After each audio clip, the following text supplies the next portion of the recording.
is that what sparked this idea, the emotions from that, and the conversation you may or may not have had, the challenging your perception, changing your perceptions, possibly be that emotional spark that sparked this idea. That may be what's happening here.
Hello, this is Mother Corbett, and we're doing a reading time period of the dark moon during Aquarius. Not necessarily getting into different houses and stuff like that. That's just the dark moon during the sun zodiac sign of Aquarius. So in February is what we're thinking of here.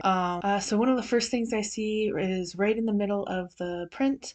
There's a little shape that at first sort of looked like an apple, and then like maybe a wonky pepper, like a bell pepper. But no, what it really looks like to me is just sort of like a candle, a melted squat candle near the end of the candle, and it's a little wonky in its shape, but it looks like there's a little flame on top. And to me, that's sort of speaking of an idea, like not necessarily an aha moment, but an idea. Um, like like in cartoons when somebody gets a light bulb above their head flashing, but this is a candle instead. And then directly above that in the north, it is very cluttered. And the north is where I usually think of like entering into like the material world, into physical things or speaking things outside, like the outside world, either the outside world coming in or you putting things out into the outside world. Usually, especially with the idea of the candle of the idea candle there, is I would think it would be more like something speaking something out, but this doesn't necessarily feel like something speaking something out. This feels very structural. This feels like you're creating something. So maybe that's the idea. The idea is you're putting that out, and it's something that you're creating. It's not necessarily something you're saying. It's something you're creating, like a physical creation of some sort. The other most cluttered area is sort of in the lower half, more to the west, which is interesting because west I would associate more with emotional stuff and whatnot. And you'd think if you're having ideas and whatnot, that would be coming from the east, where I associate more like knowledge and cognitive thinking and stuff like that. So this is an idea you have that is more, 'cause it looks like it's being pushed from the west to the middle. It's not really reaching the east even. It's being pushed from the west. It's being pulled from the west into the middle and then up, maybe sort of bubbling up. The idea is sort of bubbling up. So the idea is coming from an emotional place and it's bubbling up until you create it in the physical, is sort of what I'm getting from this. Is this some sort of artwork, maybe? Poetry? I mean, I guess a lot of different things can be considered artwork. So, or art. Doesn't have to be your traditional 2D painting or 3D sculpture. It could be building something and it's done so well that it's done like art. But there definitely is emotions may or may not be driving the actual creation, but the emotions are definitely the driving force or the spark for that idea. Are you creating something a little bit practical that fills an emotional need, but you're building the structure of it? I don't know. If anybody's listening to this and it hits home and like they know what I'm talking about here, or they have some sort of idea what this might be, it would be nice to hear the different ideas people might have as to what they're working on and what they're thinking of creating or are in the process of creating, that would be nice to know. There's definitely like a work in progress and like a building and a creating of something in the physical world, or at the very least, the planning of the steps that you're going to take to create whatever this is. I think we're going to go to the cards and see what we got going on there. We are working with Halloween Oracle deck again, as well as the Messenger Oracle deck, and on the west side of the paper, we have past influences, and we have the first one being the Hearth, which says happiness in our hearts and our homes. And I think I'm going to just jump straight into the book here. Should the Hearth card appear in your divination, you're being asked to look at your idea of what home and family is for you. Take the time to build up your love fire and have it burning brightly. Make your relationships a priority. If there is conflict within your home and family, it is time to take concrete steps to address the issue for good. If you or a member of your family is away from home due to travel or work, know that protection is being given. So this is past influences. Is it something to do with your family that is that emotional tie to all this that is sparking this idea for this creation? Is it something to do with somebody traveling? Is it, and you're creating something to help them with that? Or maybe are you creating something for when they get home, something for them? Is this something to help make your family, whether that is birth family or chosen family, function better? To help them out in some way? Is it for a living space that you all share? Is it for family dinners? I don't know. Or is it something to create more time for, like, I don't know what it might be, but something to create more time for the family that takes some burden off the family so you can spend more time together? I'm not sure. The second card on the past influences is number 5 from the Messenger Oracle deck, and it is change your perception. We had this in our last read. Is that what sparked this idea? The emotions from that and the conversation you may or may not have had, the challenging your perception, changing your perceptions possibly be that emotional spark that sparked this idea. That may be what's happening here. Of the waning moon, you have taken that time to challenge your perceptions. And that reading, it was about clearing out old baggage and stuff to be able to say what you needed to say to somebody else. And there's a bit of a issue with having a frozen throat chakra, with not being able to say what you need to say, and you have to get over that in order to talk to them about it. And talking to someone you trusted to make sure that you're going to say the right things, or that you could say the right things. That you got a new perspective on it. Did you get that perspective?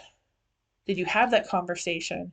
And from that conversation, it sparked an idea, and this idea is now something that you've turned into something you're creating, whether it be a piece of art or it be something functional. I don't know. But was this challenging your perception and having that conversation with somebody, if it is related to that at all, is that what sparked this idea? The emotions from that and the conversation you may or may not have had, the challenging your perception, changing your perceptions possibly, be that emotional spark that sparked this idea. That may be what's happening here. And again, if you resonate with anything I'm talking about here, leave a comment down below and share with me how it resonates with you and how it works for you. Or if you completely disagree and something else is going on and you're seeing something, getting a different vibe completely from this sunprint or the card, leave a comment down below and let me know what's going on. I would love to hear different opinions on this. So for our current or future influences, I have them on the east side of the paper, and we have the veil from the Halloween Oracle deck, and it says the future. And that's interesting that it's in the current or the future influences. So I guess it's placed correctly here. It found its spot. In that card, it sort of has like a cover over the eyes, but it almost looks like a sheer cover over the eyes. The veil, right? And then also like the veil of hair all around the face is, well, it's in the future or the current, maybe the current. But it does say the future on the card. In any case, I was going to say maybe it's the idea is there, but you haven't yet put it into materialize. You haven't created it yet, or it isn't fully developed yet. So you're not seeing it in the physical, but it's still there in the mind's eye, or you can see the vision for it, even if some of it's already there in the physical. So, but it's in the future, and it's re-emphasizing the future on the card. I guess it's your future vision of what it will be. Maybe it'll take longer than a day or two. Maybe it'll take a while. So let's see what the book has to say on that. Maybe it'll help clear it up a bit. So while using this oracle, the veil lifts. Know that the other worlds are close. Listen in particular to what messages may come forth around your future. Look to what you want to happen, plan, set intentions, think big. Well, I mean, that's almost like the scrying card in this deck. It's almost sort of like a cop out, like when the deck doesn't want to give too much information. It does sort of fit this in a way. I guess just reintegrating that maybe whatever this is that you're building and you're creating, it is going to take a little bit longer than a day or so, maybe. And it's going to project into the future in some way, shape, or form a little bit. So definitely, I guess that bringing that vision to life, sort of, and possibly being guided. Possibly you are getting, knowingly or unknowingly, some guidance from ancestors, spirit guides, something along those lines. It's a possibility too. The last card for current or future influences is number 20 from the Messenger Oracle deck, and it's Know Your Fears. We also had this card, uh, two or three is this a carry on from the last reading? And your challenge you have since the last reading in this position, and something I'm creating, and something that's going to take more than just a day, and I see the vision that I want to create, and it takes some time to work towards it. What I tend to do is the closer I get to finishing or achieving whatever it is I was setting out to do, and I put a lot of time and effort and thought into it, the closer I get to it, the more I tend to like almost sort of self-sabotage.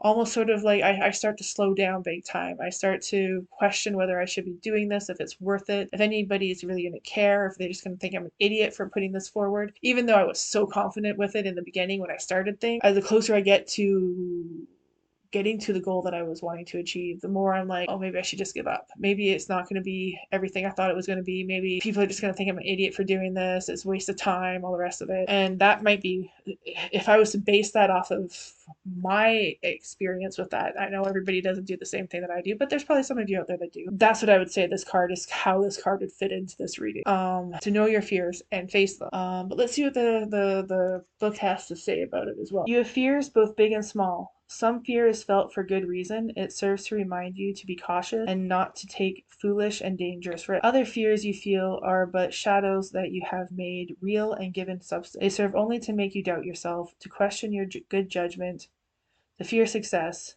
to restrict and to limit. Look within.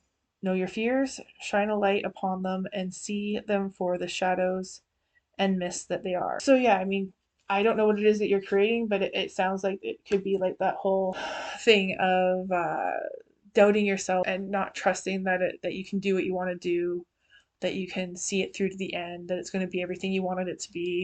Just those doubts and stuff that might happen when you're creating something. Because when you create something, you put a little bit of yourself in there, so you're making yourself a little bit vulnerable in that moment. So it would only be natural that there would be some doubts attached to a little bit of that vulnerability. The other thing it could be warning about though too, because I don't know what it is you're creating, what media you're using, or what you're using to bring it to life. If it is something that's possibly dangerous, if you're using like fire or anything that could be possibly dangerous, be careful with it. Take a little caution with it. Take the proper safety precautions that you need to, but don't let the doubts get you down either. Just be cautious. That's all this is warning you about. I think it probably, in this case, probably refers more to the doubts and stuff, but it never hurts to be a little bit cautious too. Don't be too reckless with what you're doing. So yeah, anyways, I think this is about creating something. I think like in the physical world creating something. So if anybody is creating something or thinking about creating something, I would love to know what it is, because I assume that if there's more than one of you out there doing it, they're all going to be different things. Yeah, so please share in the comments if there's anything you're working on right now. So any sort of creative project. Anything other than that, I think that's about it for this. It's a short and sweet reading. I guess that's it. Have a good dark moon. Bye.